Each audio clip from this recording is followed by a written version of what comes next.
বাগেরহাট জেলার রামপাল থানার প্রত্যেকটা বাড়ি, প্রত্যেকটা মানুষের পুকুরে এ ধরনের মাছগুলো পাওয়া যায়।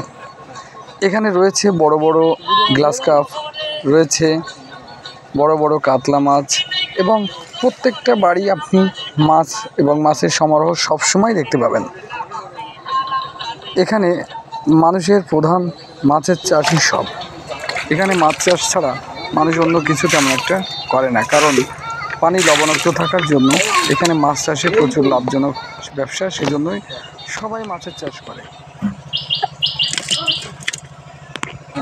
এই যে এত সুন্দর গোল্ডেন কালার মাছটা দেখতে পাচ্ছেন, এটাকে এখানে এখানকার মানুষের ভাষায় বলে এটাকে ভন্ডল মাছ, এবং এটার ইংরেজি নাম। এই যে আমার হাতে যে কাতলা মাছটা দেখতে পাচ্ছেন, এই মাছটার ওজন প্রায় 3.5 থেকে 4 কেজির মতো। এত বড় মাছ পুকুরে হয়েছে আমি বুঝতেই পারিনি। এই মাছটা দেখেন কত বড় গ্লাস কাপ, বাবার এক হাতে উঠানো যাচ্ছে না, এক হাতে ধরে পারছি না।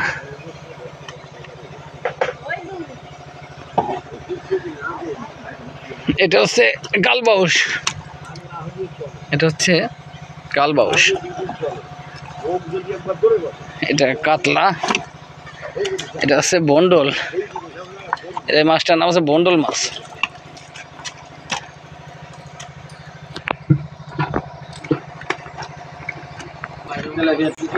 ছোট ছোট এই মাছগুলো বাড়ি খাওয়ার জন্য রেখে দিচ্ছি।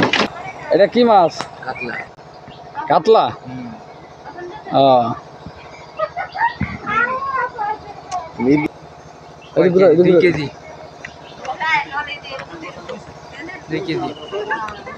এটা কয় কেজি হবে? 2 কেজি হবে না, এটা প্রায় 4.5 কেজির উপরে হবে। 4.5 কেজির উপরে আছে। এটা কি মাছ এগুলা? এই মাছগুলো ভালো পরিষ্কার পানিতে ধুয়ে তারপরে আড়তে নিয়ে বিক্রি করার জন্য প্রস্তুত করা হচ্ছে। ক্রেতাদের হাতে যাতে সুন্দর মাছটাই পড়ে, সেজন্য ভালো করে পরিষ্কার করে নেওয়া হয় এই মাছগুলো। এটা কি মাছ? বন্ডল মাছ। বন্ডল? এটার নাম কি বন্ডল? বন্ডল। এটার ইংলিশে নাম কি? কতি পারবা? আমেরিকান রুই না, এটা কার্পু মাছ।